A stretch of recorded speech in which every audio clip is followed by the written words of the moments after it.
রাত হয়ে গেল, এখন গাড়িটা উঠে ফেলাই করে।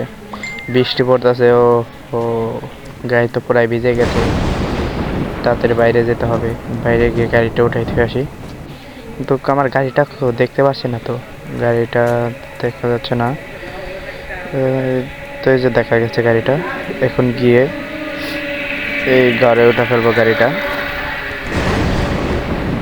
মেঘ চমকাচ্ছে, জলদি যেতে হবে। চলো তাড়াতাড়ি তাড়াতাড়ি। কত বৃষ্টি পড়ছে, ছোট ঘরেতে গাড়িটা উঠে ফেলি। গাড়িটা এখান থেকে উঠে ফেলতে হবে। ওঠাই ফেলবো জলদি। ওঠানো হয়ে গেছে, ওঠানো। এখন যাই ঘরে গিয়ে রেস্ট করি। এখন অনেক বৃষ্টি পড়ছে, ঘরে গিয়ে ঘুমায় পড়ি। জলদি ঘুমাতে হবে।